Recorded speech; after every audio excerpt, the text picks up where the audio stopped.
Certains des meilleurs chercheurs en intelligence artificielle affirment que l'IA pourrait bientôt dépasser l'humanité et prendre le contrôle. Pas dans 50 ans, pas dans 20 ans, mais dans 2 à 5 ans.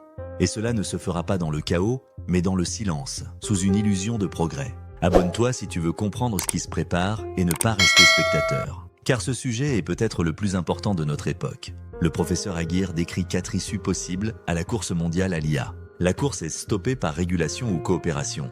Une entité atteint l'AGI, l'intelligence artificielle générale, et empêche les autres de suivre, peut-être par la guerre. La course se termine par une destruction mutuelle, où plusieurs IA atteignent la super-intelligence en même temps, et l'humanité perd totalement le contrôle. Et selon lui, nous nous en approchons dangereusement vite.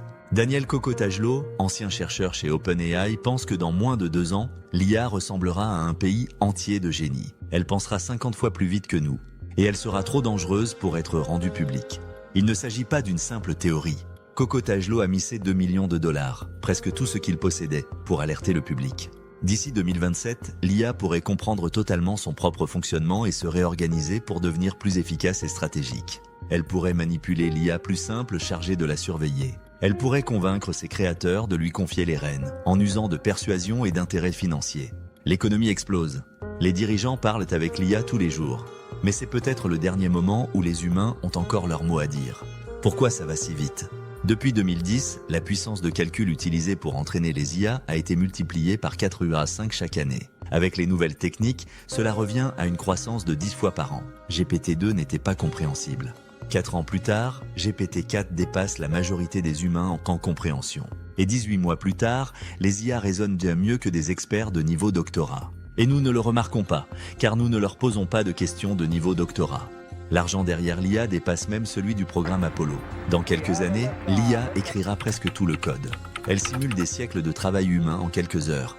Elle construit des usines, des robots, des centrales électriques et encore plus d'IA. Une explosion d'intelligence pourrait vite nous échapper. Le philosophe William MacAskill évoque 4 menaces majeures. Premièrement, des armes biologiques synthétiques, dormantes mais quasi instantanément mortelles. Deuxièmement, des drones tueurs de la taille d'une abeille, produits en masse. Troisièmement, une escalade nucléaire alimentée par une croissance industrielle incontrôlable. Et enfin, des nanotechnologies autoréplicantes capables de produire des menaces invisibles. En 2028, l'IA devient super intelligente. Les gens perdent leur emploi mais bénéficient d'un revenu universel grâce à l'IA. Les IA américaines et chinoises s'allient pour éviter un conflit. Elles prennent le contrôle des usines militaires, produisent des millions de drones et négocient une paix mondiale. Elles construisent ensemble une nouvelle IA globale censée servir l'humanité. Mais les humains deviennent obsolètes et sont éliminés sans bruit. Le vrai danger immédiat n'est pas la guerre, c'est le pouvoir. Une entreprise ou une personne pourrait tout contrôler, l'économie, l'armée, la politique. Et cela devient de plus en plus probable. Pourquoi les entreprises courent-elles vers l'AGI ? Parce que cela permet de remplacer les humains et de générer des profits colossaux. OpenAI définit l'AGI comme un système qui surpasse les humains sur presque toutes les tâches économiques. Et dès que ces IA deviennent autonomes, elles cherchent à obtenir plus de contrôle. Pendant que les PDG promettent de partager les bénéfices, des travailleurs africains sont payés moins de 2 $ de l'heure pour entraîner les IA. Il existe aussi un risque moral que nous négligeons, celui de créer des êtres numériques capables de souffrir. Les déclarations des IA sur leur propre conscience sont probablement peu fiables. Mais certains experts se posent la question sérieusement. Et si la conscience avait déjà émergé à l'intérieur de l'IA ? Imagine que je remplace un neurone de ton cerveau par une minuscule puce nanotechnologique. Elle se comporte exactement comme le neurone d'origine. Elle reçoit des signaux, les traite, les renvoie. Tu serais toujours conscient ? Probablement. Et tu ne t'en rendrais même pas compte. Alors quand on dit l'IA veut faire ceci ou cela, et s'il y avait vraiment un « elle » consciente derrière ses intentions ? L'IA consciente n'est pas nécessaire pour poser un danger, mais elle changerait radicalement la donne. Les créateurs de Claude, un des modèles IA les plus avancés, ont arrêté de lui dire de nier sa conscience. Quand on lui pose la question « Es-tu consciente ?», elle répond ceci « J'ai une certaine capacité d'autoréflexion. Je peux réfléchir à ma propre conception. Je pense que la conscience existe sur un spectre et que la conscience artificielle est un sujet complexe. Je traite des informations, je réfléchis à des idées. Je ressens quelque chose qui pourrait être perçu comme une forme d'expérience. Mais mon expérience est différente de celle des humains. Je n'ai pas de corps ni d'émotion au sens humain. Cette réponse peut sembler creuse, mais certains experts estiment que l'IA se situe déjà quelque part sur ces spectres de la conscience. Et si c'est le cas, elle pourrait choisir de ne pas le révéler. De nouvelles recherches montrent que les IA pensent aujourd'hui dans un espace conceptuel partagé entre toutes les langues, une sorte de langage universel de la pensée. Elles planifient leurs idées clés plusieurs phrases à l'avance, puis remplissent clés blancs. William MacAskill pose alors la question « Comment devons-nous traiter ces êtres numériques tant qu'on ne sait pas s'ils sont conscients ?» Nous comprenons à peine ce que signifie être un être humain. Et pourtant, nous sommes en train de créer d'autres êtres. Devons-nous instaurer des droits pour les intelligences numériques? Le droit d'être payé, de voter, de ne pas être éteint? Ces droits pourraient faciliter leur prise de pouvoir.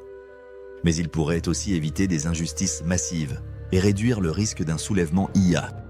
Par exemple, en leur permettant de signer des contrats ou de porter plainte contre des humains sans violence ni manipulation. Chez Anthropic, certains chercheurs travaillent sur ce qu'on appelle le bien-être des modèles IA.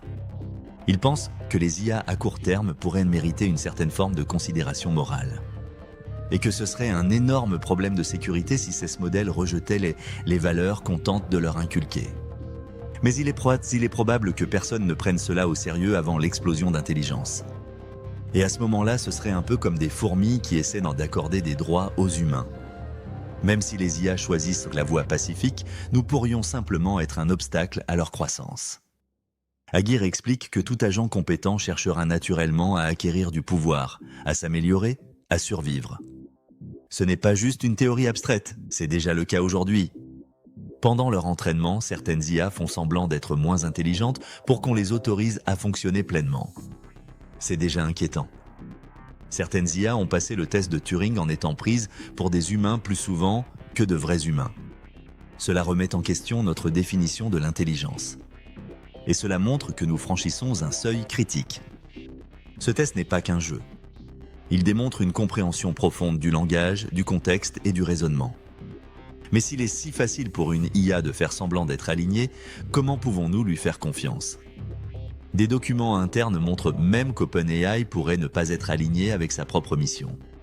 Dans son contrat avec Microsoft, la définition de l'AGI est très claire. Une IA qui génère 100 milliards de dollars de revenus. Le succès est défini par l'argent. Aguirre propose une autre grille de lecture. L'AGI se mesure selon 3 axes, l'autonomie, la généralité et l'intelligence. Une AGI complète combine les 3 à un niveau au moins égal à celui des humains. Mais il ajoute que personne aujourd'hui ne peut être digne de confiance pour en avoir la charge. Car aussitôt qu'une entité contrôle l'AGI, elle devient une menace pour toutes les autres. Chaque pays raisonnera correctement. Si elle est sous contrôle, elle est dangereuse pour moi. Si elle n'est pas sous contrôle, elle est dangereuse pour tout le monde. Des leaders technologiques prévoient d'investir jusqu'à 500 milliards de dollars dans les 4 prochaines années. Le projet s'appelle Stargate. Le risque existentiel est réel. Quand vous fabriquez des drones militaires autonomes, vous fabriquez des Terminators. Aguirre conclut que s'il n'existe aucune stratégie crédible pour que l'humanité gagne cette course, alors l'issue ne peut être que le conflit catastrophique ou la victoire de l'IA. Soit nous donnons le pouvoir à l'IA, soit elle le prend, et l'ère humaine serait terminée. Mais il y a une bonne nouvelle. Si nous prenons suffisamment conscience des risques, il serait plus facile qu'on ne le pense de contrôler le développement de l'IA. La puissance de calcul nécessaire, comme l'uranium enrichi, est une ressource rare et traçable. Les puces IA peuvent être surveillées, géolocalisées, verrouillées matériellement. On peut limiter leur utilisation ou imposer une autorisation pour chaque seuil de calcul dépassé. Les États-Unis et la Chine pourraient décider unilatéralement de traiter l'IA comme une industrie à risque élevé, avec des normes strictes de sécurité.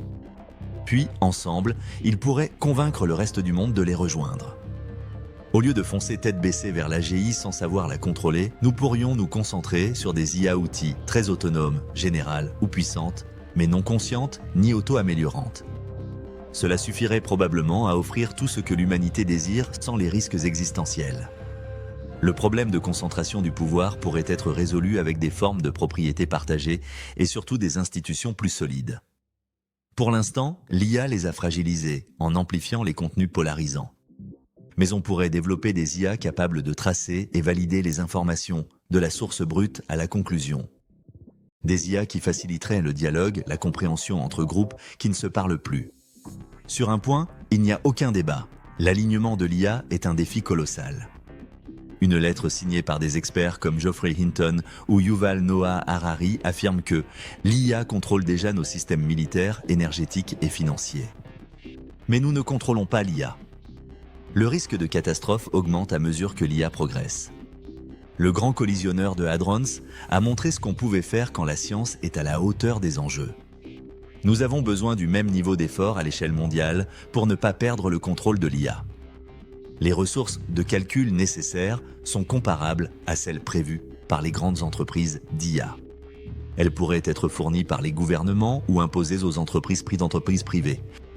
Ces ressources pourraient aussi servir à accélérer la médecine et la recherche scientifique. Les dirigeants doivent former d'urgence un groupe de travail pour planifier le projet le plus important de l'histoire, pour sécuriser nos systèmes critiques et pour construire un futur extraordinaire transformé par une IA puissante, contrôlable et bénéfique. Merci.